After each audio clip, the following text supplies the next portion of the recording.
Let's talk about this eyebrow grazing. The sun's come out in the UK. That means there's more chance that you're going to experience eyebrow grazing. It is a dreaded text or phone call from a client to say that they've reacted or they have been burnt by the eyebrow treatment.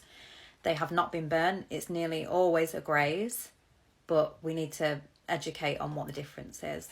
Eyebrow graze is where skin's been taken off the brow, whereas a burn would be from something being too hot and it would blister and bubble. Wax, normally as therapists or as eyebrow technicians, we know straight away when the wax is too hot and we don't use it. Instead, this has come from preparation, consultation, or over treating the eyebrow area. How can we avoid it? Number one, consultation. You need to make sure that your client has not recently exfoliated the eyebrow area, as in the last 24 hours, or is using exfoliating products like retinol or AHAs. Also need to make sure they haven't had sun exposure, because that's going to sensitize the eyebrow area. Things like being run down and feeling unwell and ill can affect this too. Your responsibility as an eyebrow technician, as a therapist, to make sure that you've done a good consultation with the client to make sure it's safe to proceed with the treatment. Let's assume that's all good and we're going to proceed. You want to cleanse the area and then you want to pop a powder barrier onto the skin, especially if somebody has already had sensitivities or previous grazes. That's going to be a bit of a buffer for the wax.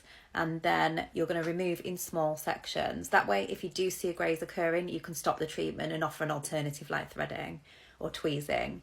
And you're not committing to the whole area under the brow to take all of that skin off. And then finally, once you have waxed and treated the area, then you want to soothe with something. The two products I like are SOS Balm from HD Brows or BioShield from Gianmarini. Both of those help to heal the barrier of where the skin's been irritated from waxing. It does happen sometimes, guys. I will hold my hands up. I've been a therapist for 30 years and occasionally I still get caught out with this. Positives are that if it's happened to your clients or you are somebody that it's happened to as a client, it heals very, very quickly. It just doesn't look very nice for a couple of days. Where the skin has been taken off, it goes scabby, but it's not as deep as a cut. It does heal very, very quickly, and you'll find that your skin goes back to normal quite quickly. You just need to soothe it. Just to recap, if you are a client who has eyebrow waxing, don't use peeling products around the eye area like AHAs and retinol before you're waxing, and for 24 hours do not exfoliate around the area or expose the skin to sun because it will sensitize the area. What's your experience with eyebrow grazing?